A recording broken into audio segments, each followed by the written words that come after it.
दोस्तों, एक महिला जो अपने ही ससुर के साथ शारीरिक संबंध बनाने लगती है और जब इसका खुलासा लोगों के सामने होता है तो हो जाता है कत्ल। तो आखिर में किसका कत्ल होता है और आखिर में उस महिला को ऐसी क्या ज़रूरत थी कि वो अपने ही ससुर के साथ शारीरिक संबंध बनाने लगती है। ससुर को दोस्तों पिता तुल्य कहा जाता है, ससुर को पिता का दर्जा दिया जाता है, यानी कि ससुर को पिता के समान माना जाता है। आखिर में ये कैसी महिला थी और ऐसी क्या उसको शरीर की ज़रूरत थी, ऐसा उसको क्या नशा चढ़ जाता है कि वो ना रिश्ता देखती है, ना वो रिश्ते की लाज लज्जा रखती है और वो अपने ही ससुर के साथ गंदा गंदा काम करने लगती है। और जब भी वो अपने ससुर के साथ शारीरिक संबंध बनाती दोस्तों, तो वह अपने साथ कड़वा तेल लेकर जाती। और दोस्तों, वो कड़वा तेल का आखिर में करती क्या थी?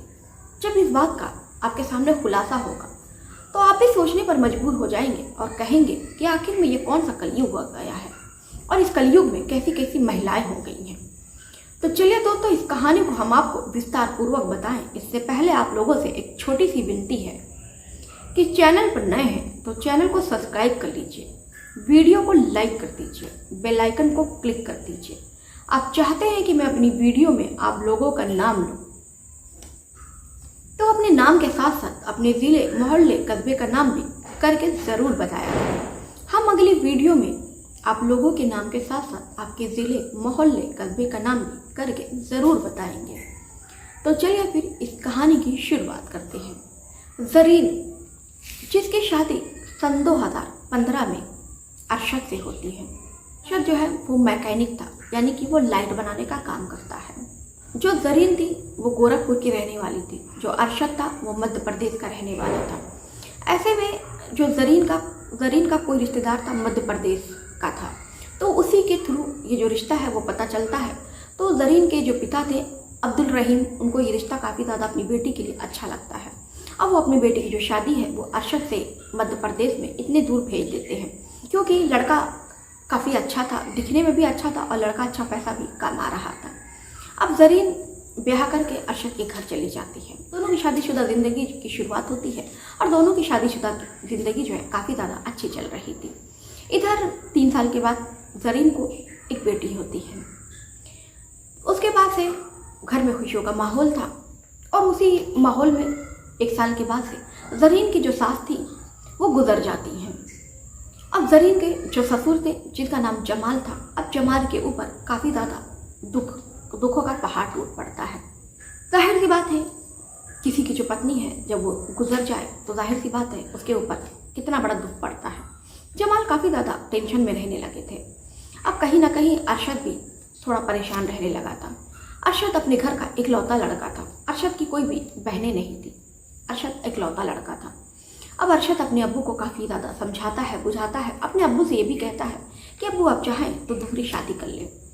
लेकिन जो जमाल थे वो अपनी पत्नी से बेइंतहा प्यार करते थे, तो ऐसे में वो किसी और से शादी नहीं करना चाहते। धीरे धीरे दोस्तों वक्त आगे बढ़ता है और कहते हैं ना, वक्त का ऐसा पहिया होता है जो हर जख्म को भर देता है। कहते हैं दोस्तों कि जख्म कितना भी गहरा क्यों ना हो, वक्त के साथ भर ही जाता है। इसीलिए लोग कहते हैं दोस्तों कि वक्त पर सब ठीक हो जाता है। इसी तरह जमाल भी धीरे धीरे ठीक हो जाते हैं और उनकी तबीयत भी ठीक रहने लगती है। अब देखते देखते ज़रीन की जब शादी हुई थी, ज़रीन 20 साल की रहती है। 23 साल की उम्र में उसने एक बच्ची को जन्म दिया था। 2 साल के बाद से ज़रीन को एक लड़का भी होता है। अब घर में और ज़्यादा खुशियों का माहौल हो चुका था। ऐसे में जो जमाल थे वो भी अपने पोती पोतियों में बहुत ज़्यादा खुश रहते थे। अब इधर जो लड़की है और जो बेटा है दोनों बड़े हो रहे थे।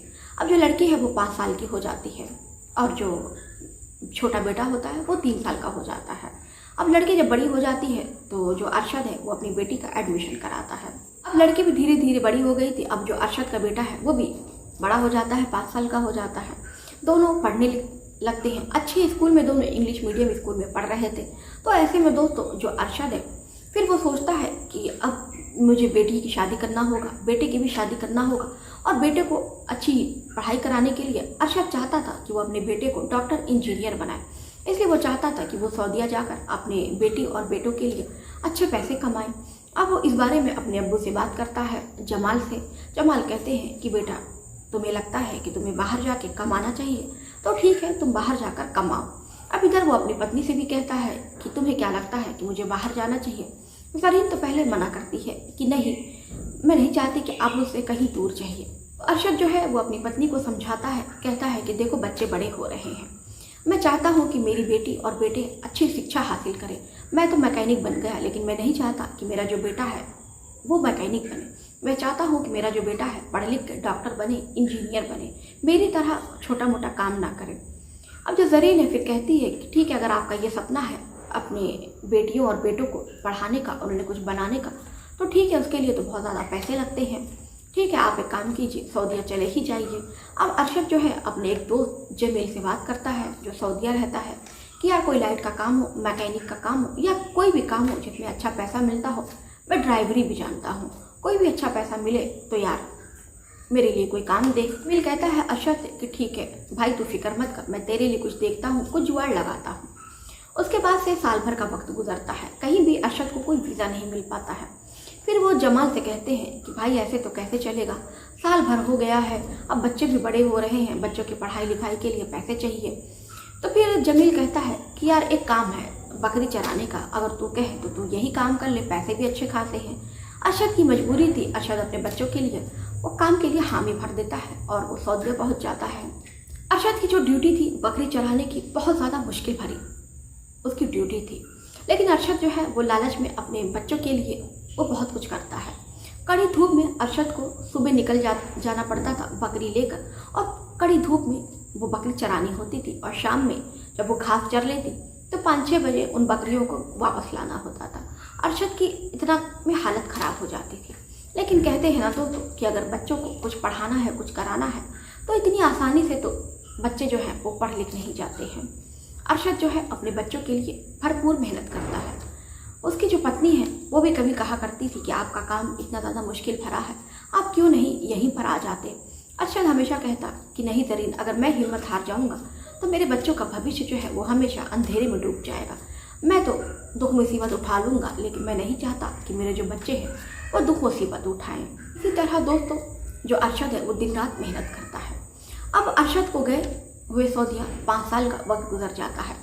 अब ज़रीन जो थी वो घर पर अकेली रह जाती है, और बिना एक तो पति के उसको एक तो बिना पति के रहना कितना ज़्यादा मुश्किल होता है वो तो पत्नी ही जानती है।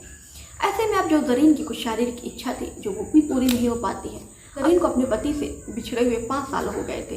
जो है अपने पति से बात बात में लड़ाई करती कि तुम तो इतने दूर चले गए हो, मुझे तुम्हारी ज़रूरत पड़ती है, तो भला मैं क्या करूं, मेरा मन करता है तुम्हारे साथ मिलने का, तुमसे प्यार भरी बातें करने का, तुम्हारे साथ शारीरिक संबंध बनाने का। इतना ज़माना हो गया है, ऐसा लग रहा है मैं बिल्कुल बंजर हो गई हूँ।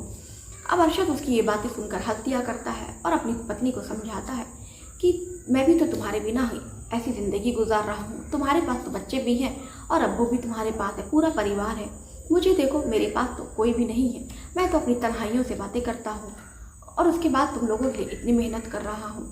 नसरीन अरशद की बातें सुनकर चुप हो जाती, लेकिन कहीं ना कहीं नसरीन को बहुत ज़्यादा बेचैनी थी अपने पति से दूर रहने की। अब नसरीन भी कहीं ना कहीं उसको समझ में नहीं आ रहा था कि अब वो करे तो क्या करे। अब ऐसे में यहाँ वहाँ वो और लोगों से मिलती है, जुलती है और गैर मर्दों से वो दोस्ती करने लगती है। उसका यही इरादा था कि वो गैर मर्दों से मिले और उनके साथ शारीरिक संबंध बनाए। वो एक राजू नाम के लड़के से मिलती है जो उसका पड़ोसी होता है। अब वो धीरे धीरे उसके नज़दीक जाती है और उसके साथ शारीरिक संबंध बनाती है। अब जब भी नसरीन को मौका मिलता वो राजू को अपने घर बुलाती और उसके साथ शारीरिक संबंध बनाती। अब ये शारीरिक संबंध तकरीबन 1 साल तक चलता है। 1 साल के बाद से जो राजू है वो भी कमाने के लिए बाहर निकल जाता है। अब जो नसरीन की इच्छा है अब वो भी अधूरी रह जाती है। अब नसरीन बहुत ज़्यादा परेशान थी, बेताब थी। अब उसको समझ में नहीं आता है कि आखिर में वो अपने शरीर की इच्छा है, जो अपने शरीर की भूख है, वो किससे मिटाए। ऐसा ही एक दिन उसके जो ससुर हैं वो नहा रहे थे। अब जब वो अपने ससुर का भीगा बदन देखती है तो वो देखती ही रह जाती है। नसरीन जो है अपने ससुर को देखकर, उनकी जवानी देखकर वो उत्तेजना में भर जाती है। अब वो ये सोचती है कि क्यों ना वो अपने ससुर के साथ ही अगर वो शारीरिक संबंध बनाने लगे तो उसे ऐसे कहीं जाना नहीं पड़ेगा और उसके जो शरीर की इच्छा भी पूरी हो जाएगी।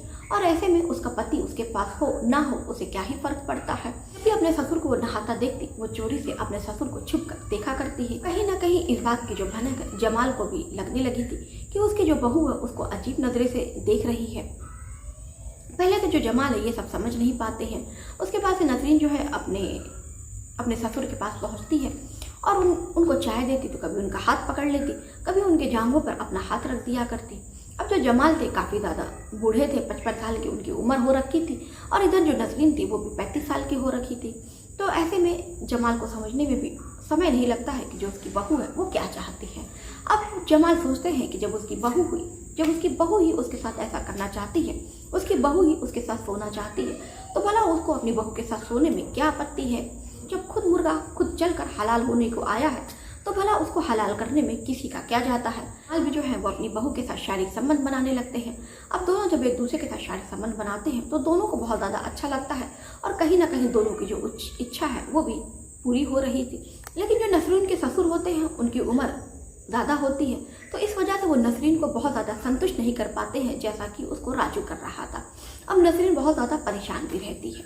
अब क्योंकि जो नसरीन के ससुर होते हैं उनका अच्छे से खड़ा भी नहीं होता है। नसरीन फिर उपाय सोचती है कि वो जब भी उनके साथ शारीरिक संबंध बनाती वो अपने पास कड़वा तेल रखती, उस कड़वा तेल को वो हाथ में लगा कर उनके लिंग को वो सहलाया करती, जिससे उनका ससुर है वो काफ़ी ज़्यादा उत्तेजना में भर जाते और नसरीन की तरह बहुत ज़ोरों से वो शारीरिक संबंध बनाते और इतनी ज़ोरों से उसके साथ शारीरिक संबंध बनाते कि नसरीन की वो चीखें निकाल देते। अब नसरीन को कहीं ना कहीं मज़ा मिलने लगा था। अब दोस्तों जो नसरीन है अपने ससुर के साथ ही वो गलत काम करने लगती है। उसके बाद से 7 साल के बाद से जो नसरीन का पति है अरशद वो सऊदीया से लौटता है। सऊदीया से जब वो आता है उसके बाद से वो नसरीन के साथ अपने बच्चों के साथ वक्त गुजारता है और 6 महीने की वो छुट्टी लेकर आता है। अब 6 महीने में जो नसरीन की शारीरिक इच्छा की जो पूर्ति थी वो अब वो अपने पति से हो रही थी। ससुर था वो काफ़ी ज़्यादा परेशान हो रहा था कि उसके बेटे के आ जाने से तो उसके ससुर की शारीरिक इच्छा पूरी नहीं हो पा रही थी। अब वो नसरीन को कहने लगता है कि तुम मेरा काम कब करोगी, तुम मेरे साथ कब सोओगी। अब नसरीन भी परेशान थी कि उसका जो पति है वो अपने पति के साथ शारीरिक संबंध बनाए कि अपने ससुर के साथ संबंध बनाए। बार बार कहे जाने पर नसरीन जो बहुत ज़्यादा तंग आ जाती है, फिर अपने ससुर से कहती है कि ठीक है, जब भी उसको मौका मिलेगा वो अपने ससुर के कमरे में आ जाएगी और उसके साथ शारीरिक संबंध बनाएगी। जब भी नसरीन को मौका मिलता वो रात को उठकर अपने ससुर के कमरे में जाती और अपने ससुर के साथ शारीरिक संबंध बनाती। ऐसा ही तकरीबन 1 महीने तक 1.5 महीने तक चलता है। उसके पति को अरशद को कानो कान खबर नहीं होती है कि उसके घर में क्या चल रहा है।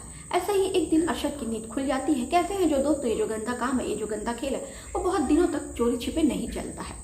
ऐसा ही एक दिन जब नसरीन जो है अपने ससुर के साथ शारीरिक संबंध बना रही थी तो जो अरशद है वो नींद से उठ जाता है और नींद से उठने के बाद से वो नसरीन को इधर उधर खोजने लगता है। फिर वो अपने अब्बू के कमरे की ओर बढ़ता है और जब वो अपने अब्बू के कमरे की ओर बढ़ता है तो वहाँ पर उसे अजीब आवाज़ें सुनाई देती हैं। पलंग जो है वो पच पच पच पच बोलती रहती है। अब वो सोचता है कि आखिर में ये कैसी पलंग की आवाज़ें हैं। कहीं ना कहीं उसको शक भी था। अब वो खिड़की से झांकने की कोशिश करता है। जब वो खिड़की से झांकने की कोशिश करता है तो वो देखता है कि उसके जो अब्बू हैं और उसकी जो पत्नी है नग्न होकर एक दूसरे से लिपट कर शारीरिक संबंध बना रहे हैं। जब वो ये देखता है उसके पैरों तले ज़मीन खिसक जाती है। तुरंत दरवाज़ा खुलाता है और उसके बाद से वो अपनी पत्नी को भी ज़ोर से मारता है और अपने अब्बू को वो इतनी ज़ोर से मारता है कि उसके अब्बू जो है वो पलंग पर ही मुंह के बल गिरते हैं और उनके मुंह से खून निकलने लगता है और तुरंत ही ऑन द स्पॉट उनकी मौत हो जाती है। उसके बाद से दोस्तों जो अरशद होता है वो पुलिस को फ़ोन करता है और सारी बात बताता है और उसके बाद से जो पुलिस है वो अरशद को और नसरीन को गिरफ्तार करके इनके थाने लाती है। और नसरीन के छोटे छोटे बच्चे होते हैं इसलिए नसरीन को पुलिस जो है छोड़ देती है और अरशद ने ही चाहे अनचाहे में चाहे जैसे भी, लेकिन अरशद ने अपने पिता का खून किया था और इस कारण से उसको वो जेल भेज देती है। तो दोस्तों इस तरह जो अरशद का पूरा परिवार है एक औरत की वासना के कारण तहस नहस हो जाता है। तो दोस्तों इस घटना पर आपकी क्या राय है, आप क्या सोचते हैं इसमें किसकी गलती है, किसका दोष है? आपकी जो भी राय होगी दोस्तों कमेंट में करके बताइएगा ज़रूर। तो मिलते हैं फिर इसी समय पर एक नई घटना के साथ, एक नई कहानी के साथ।